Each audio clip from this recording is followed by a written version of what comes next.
네, 안녕하세요. 떼부자입니다. 네, 오늘은 얼마 전에 크게 발표가 났죠. 네, 용인 남사에 삼성에서 300조 투자해서 반도체 공장을 만들겠다는 이야기가 일어나고 난리가 났습니다. 그래서 우리가 이 타이밍에 과연 용인에 왜 갑자기 반도체 공장을 짓게 되는지, 삼성전자만 있는 게 아니라 원삼의 SK 하이닉스도 있죠. 왜 그쪽으로 반도체 공장이 들어갈 수밖에 없는지 용인의 특장점 한번 알아보도록 하겠습니다.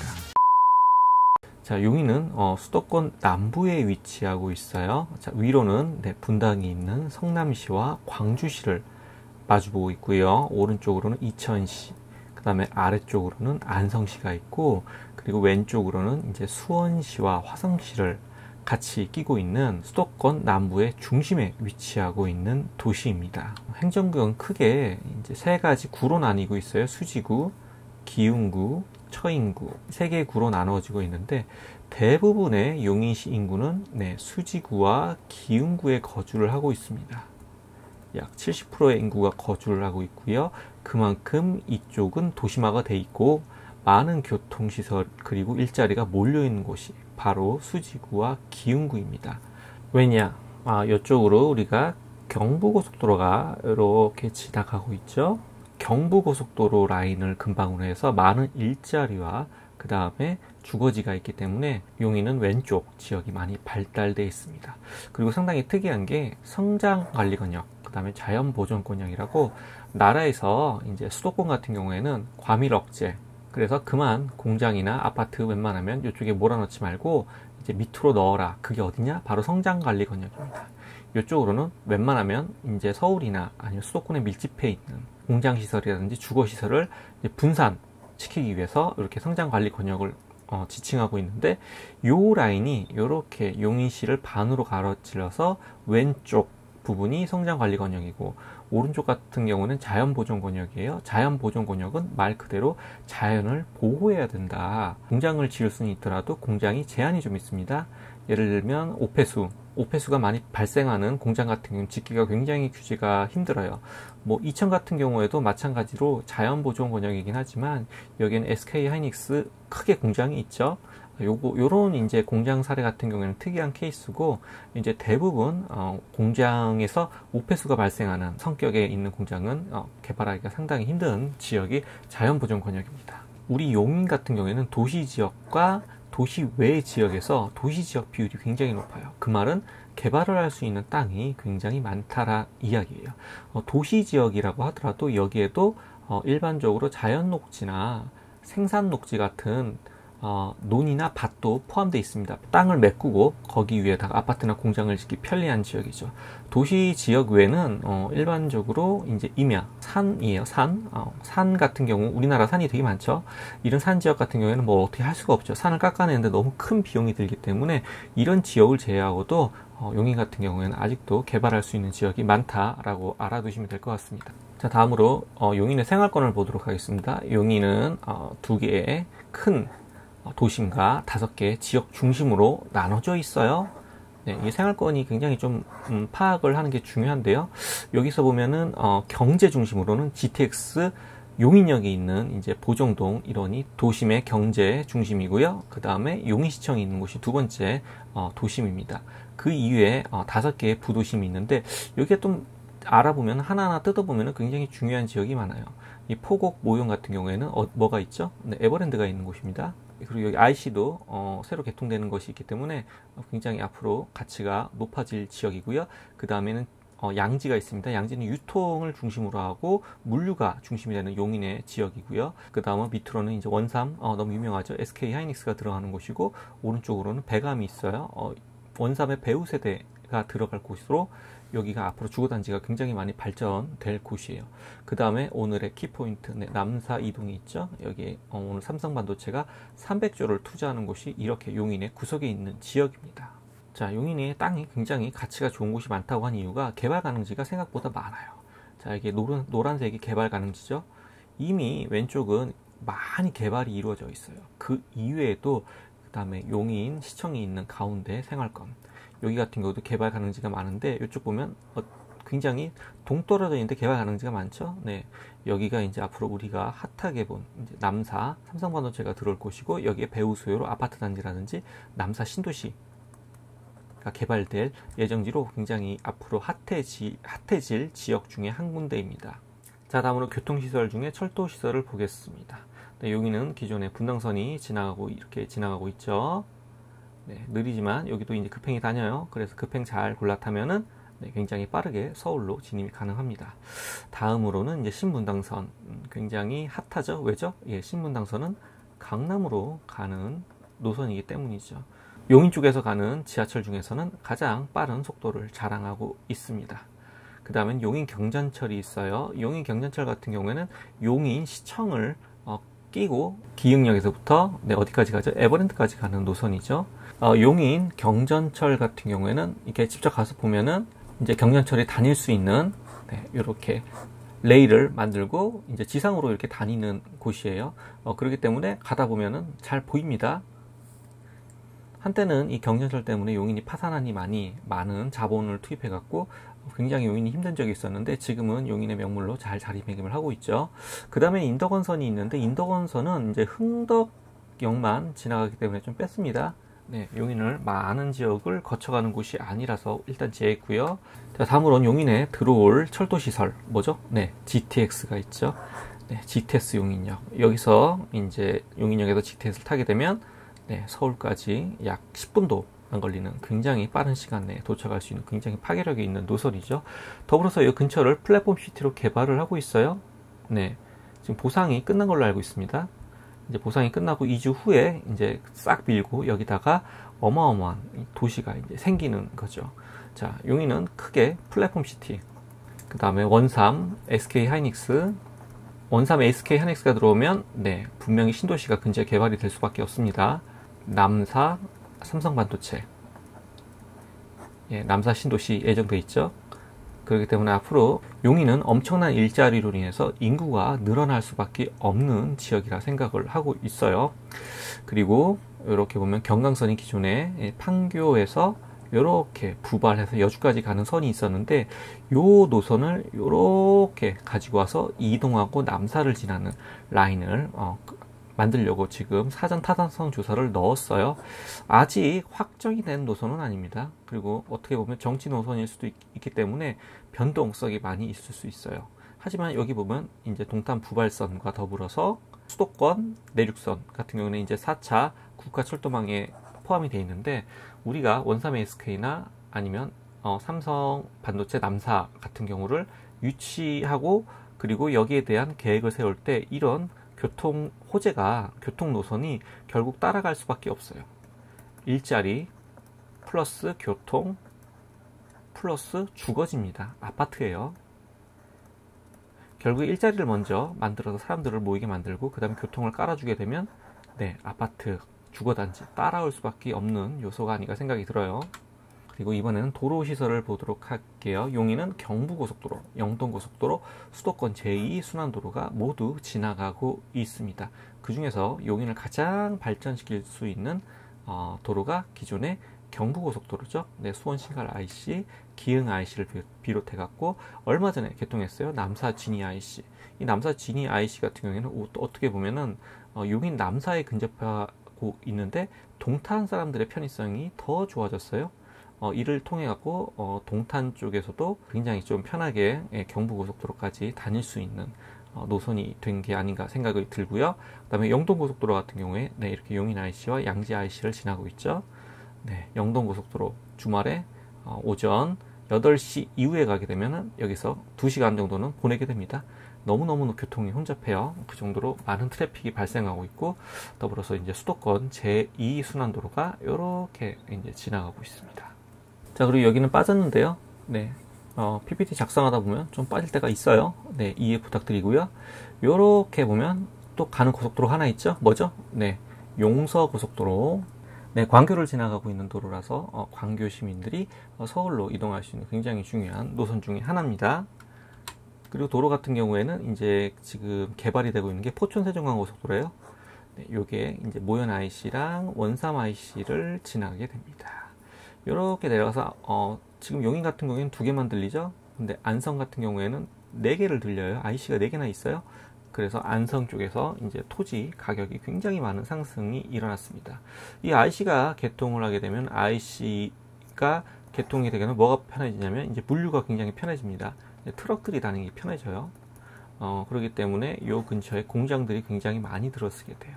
그러면서 땅값이 올라가는 모습을 보여주고 있는데, 모현 IC랑 원삼 IC, 원삼 IC 같은 경우는 뭐 옆에 SK 하이닉스가 이렇게 크게 들어오기 때문에 결국에는 원삼 IC 근처로 땅값이 무지무지 상승할 수밖에 없었어요. 네, 모현 IC 근처에 뭐가 있죠? 네, 에버랜드가 있습니다. 그래서 현재 용인에는 모현 IC와 원삼 IC 2개의 포천 세종간 고속도로 IC가 생기고요. 그 다음에 용인 오산 고속도로가 지금 환경영향평가를 받고 있습니다. 아직 정식으로 고시가 된 게 아니죠. 소수지 IC에서 이렇게 수원을 지나가요. 수원은 지하입니다. 지하로 가고, 그 다음에 화성부터는 이제 지상으로 이렇게 오게 만들어진 노선이에요. 여기는 표시가 안 됐지만, 네, 광교 IC도 생깁니다. 경부고속도로를 기준으로 이제 오른쪽은 많은 사람들이 거주를 하게 되고, 왼쪽은 공장이 많아지고 산업이 많이 발전하게 됐어요. 물류 위주로 교통망이 개선이 됐었는데, 이 용소고속도로는 네, 화물보다는 사람이 많이 다니는 도로입니다. 그렇기 때문에 이 노선이 뚫린다는 것은 경부선을 기준으로 왼쪽도 사람이 많이 다닐 수 있는 여건이 개선되고 있다라고 보시면 될 것 같아요. 자, 인구 보겠습니다. 인구는 경기도에서 3번째로 인구가 많아요. 고양시와 박빙이죠. 꾸준히 인구가 늘다가 뭐 다른 경기도 기타 시군하고도 마찬가지로 네, 정체 구간을 지금 겪고 있고요. 총 107만 명이 용인에 거주하고 있습니다. 이런 빅데이터 자료 같은 경우는 이제 뭐 여러 가지 사이트들이 너무 잘 나와 있어 갖고 2035 용인 도시기본계획을 기반으로 이제 우리가 어떻게 용인을 바라봐야 되는지에 대해서, 이게 가장 상위 계획이기 때문에 용인에 대한 모든 계획은 이 하위로 펼쳐집니다. 그렇기 때문에 가장 상위 계획을 알게 되면 하위 계획이 바뀌는 것을 따라갈 수가 있거든요. 그렇기 때문에 이런 도시계획 위주로 좀 알아봤고, 이런 빅데이터 자료는 잠깐 알아보는 걸로 넘어가겠습니다. 그 다음에 용인의 전입이 가장 많은 곳은 경기 성남시, 그 다음에 서초구, 부천시, 네, 이렇게 부자 동네에서 이제 용인으로 좀 밀려서 오시는 분들이 생각보다 많아요. 그 다음에는 용인에서 나가는 사람들은 어디로 가냐? 네, 화성시, 수원시, 평택시로 가게 됩니다. 일자리나 새 아파트를 찾아서 나가게 되는 모습을 볼 수가 있어요. 일자리를 알아보게 되면 용인은 아직도 네, 제조업이 가장 큰 비중을 차지하고 있습니다. 네. 그 다음에 도소매업, 그 다음에 숙박 음식업이 9%를 차지하고 있는 것을 보여주고 있어요. 용인의 연봉 수준은 경기도에서 약 4위에 해당하고 있습니다. 그렇게 나쁜 편은 아니죠. 왜냐하면 용인에는 대규모 일자리, 삼성반도체도 있고 다양한 제조업 기반의 강력한 연봉을 주는 시설이 많기 때문에 연봉 시세가 이렇게 유지가 되고 있고요. 지금 경기도 같은 경우에는 전국에서 네 번째로 급여를 많이 주는 곳이에요. 좀 특이하죠? 세종이 3위입니다. 세종에 뭐가 있죠? 세종은 공무원의 도시예요. 네, 우리나라에서 가장 안정적인 일자리긴 한데 연봉도 나쁘지 않다라는 걸 볼 수가 있고, 울산이 4,500만 원이라는 건 이해가요.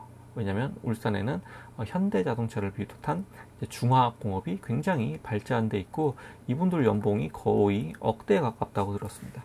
그럼에도 불구하고 연봉이 이렇게 세종과 큰 차이가 나지 않는 이유는, 울산 같은 경우는 제조업 기반이다 보니까 남자분이 공장에서 일을 하고 여자분은 가정에서 살림을 하시는 분들이 많아요. 아직까지 다른 지자체에 비해서 굉장히 비율이 높습니다.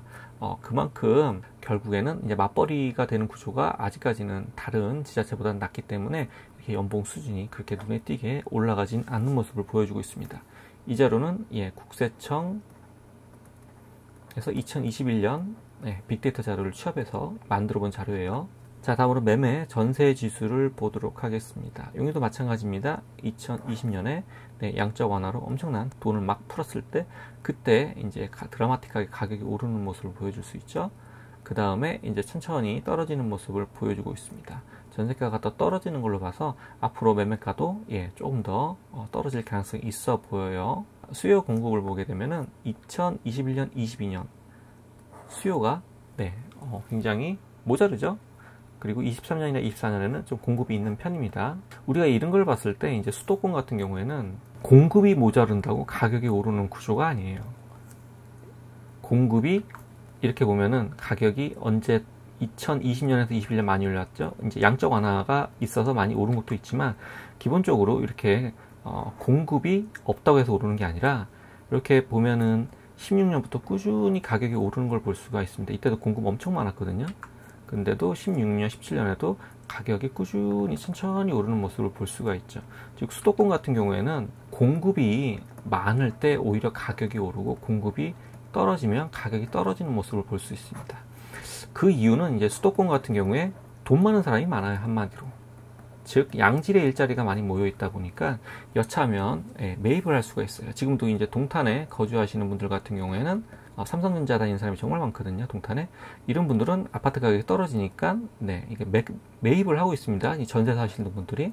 전세 사시는 분들이 매입이 지금 굉장히 많이 일어나고 있는 모습을 보여주고 있는데 최저가 매물이 이제 거의 없어지고 있는 추세죠.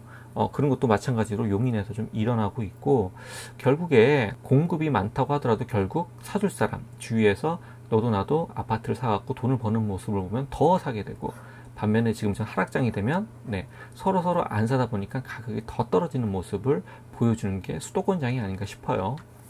자, 미분양은 좀 볼 게 없어요. 너무 없습니다. 자, 수지 학군 되게 유명하죠. 바로 위로는 이제 분당이 있어요. 분당이 있기 때문에 학원가가 너무 많이 몰려 있기 때문에 조금 수지 쪽이 학원가가 힘을 못 쓰는 게 아닌가 싶었는데 수지구청역 쪽으로 이렇게 학원이 많이 모여 있습니다. 123개 정도 모여 있고요. 학업 성취도 엄청나죠. 90% 이상이 수지구에만 거의 7, 8개가 됩니다. 그 정도로 공부를 굉장히 부모들이 많이 시키는 동네고 학군이 좋은 동네다라고 보시면 될 것 같아요. 근데 어디가요? 바로 수지구입니다. 그 다음에 용인의 동별 평당가를 알아보게 되면 동천동, 풍덕천동, 보정동, 구갈동, 성북동 거의 평당가가 2,500만원에서 2,000만원 사이가 됩니다. 절대 낮은 가격이 아니에요. 그에 반해서 용인은 굉장히 땅덩이가 넓어요. 경기도에서 화성이랑 용인이 거의 비슷할 정도로 땅덩이가 넓은데 여기 보면은 가장 비싼 동네는 2,400이지만 가장 싼 동네 우리 삼성전자가 들어올 수 있는 이동욱 같은 경우에는 780만원 굉장히 큰 차이가 남을 보여줄 수가 있습니다. 즉 용인은 한 지역에서 가운데서 이렇게 온기가 그 아파트나 매매 상승이나 매매 증감의 온기가 퍼져나가는 게 아니라 용인은 이렇게 용인이 있다 그러면 각자 놀아요. 지금 현재 서로 개별성이 굉장히 강합니다. 연속성이 좀 많이 적은 편이에요. 특히 대부분의 아파트 시세를 이끄는 곳이 서쪽에 이제 경부라인 근처로 몰려 있죠. 이쪽이 상당히 소외되고 있다 보니까 용인에서는 이제 소외된 지역을 발전하기 위해서 많이 노력을 하고 있어요. 결론 내리겠습니다. 떼보자 생각할 때 향후 10년간 가장 발전할 도시는 용인 특례시가 아닌가 싶어요. 어디에서요? 경기도에서요. 그 이유는 무엇일까요? 삼성전자가 남사에 300조, SK하이닉스가 원삼에 120조. 우리나라 1년 예산이 현재 얼마인지 아세요? 600조 정도 됩니다. 우리나라 예산 1년 예산은 600조인데 물론 이제 남사나 하이닉스가 원삼에 이제 뭐 한 번에 2만 원 돈을 쏟아붓는 건 아니에요. 42년까지 300조를 쓴다는 얘기죠. 그거 나누면 당장 뭐 어마어마한 큰 돈이 들어가는 거긴 하지만 우리나라 1년 예산에 육박할 정도로 많이 들어가는 건 아니겠죠. 그럼에도 불구하고 이 정도로 자본금이 투입되는 지역이 없습니다. 우리나라에는. 그리고 삼성전자도 남사를 선택할 수밖에 없는 이유가 이제 여기 구미나 이렇게 지방 쪽으로도 이렇게 삼성전자 반도체 부지를 생각을 했을 때요. 그런데 그쪽은 인력이 따라오질 않습니다. 관공서랑 다르게 삼성전자에서 만약에 지방으로 이전한다 그러면 사람들이 퇴직하고 근처에 대안이 있죠.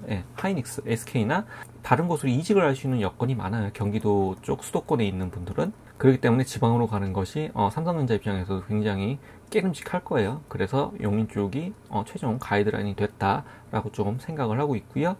그리고 용인은 GTX와 이제 세종 포천간 고속도로 파괴력이 어마어마합니다. 거의 세종 포천간 고속도로는 2025년 완공이에요. 원래는 2023년까지 완공한다 그랬는데 원래 조금씩 늦춰지는 거니까 완공되면 여기서 이제 서울에서 세종까지 경부고속도로에 많은 이동량을 어느 정도 커버해 줄 수 있는 그만큼 파괴력이 있는 노선이기 때문에 용인의 발전에 크게 이바지를 할 거다. 그리고 더불어서 원삼 IC 근처에 반도체 단지 인력들이 아마 이쪽으로 많이 이동을 하지 않을까 생각을 하고 있습니다. 그리고 개발 가용한 공간이 용인은 굉장히 많이 있습니다. 그래서 이렇게 멀리 다른 지역을 찾기보다 성장관리 권역에 교통이 편리하고 인력들이 고급 인력들이 오기 편한 최종 가이드라인 장소가 용인이 된 거라 생각을 하고, 우리가 이제 용인에서 알아봐야 될 곳은 제2 평택 고덕 신도시가 될 곳을 선점하는 곳입니다. 지금으로서는 아직 여유가 좀 남아 있어요. 토지거래 허가구역이랑 개발제한구역으로 묶였기 때문에 어떻게 당장 개인이 투자를 하기에는 굉장히 애매한 곳입니다. 하지만 이런 구역이라도 경매로는 매입이 가능해요. 그렇기 때문에 우리가 경매 공부가 이래서 좀 필요한 거죠. 대신 매도는 좀 힘듭니다. 오래 가져갈 생각으로 가져가야 됩니다. 그렇기 때문에 우리가 평택 고덕 신도시 땅값이나 아파트 가격 변하는 거 우리가 봤잖아요. 그런 곳이 그대로 용인에도 이루어질 수가 있습니다. 당장 가까운 원삼, 남사 쪽에 말이죠. 그러기 위해서 우리가 임장을 꾸준히 하면서 어떻게 지역이 변하는지 눈여겨봐야 된다 생각하고 있습니다. 자, 이상으로 용인 지역 분석을 한번 해봤어요.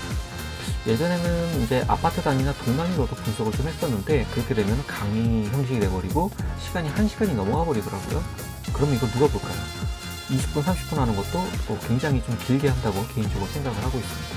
하지만 굉장히 방대한 양을 떼부자 나름대로 시간을 들여서 압축해서 이렇게 점만 좀 알려드린다고 생각을 하고 있어요. 나머지는 좀 직접 공부해야 돼요.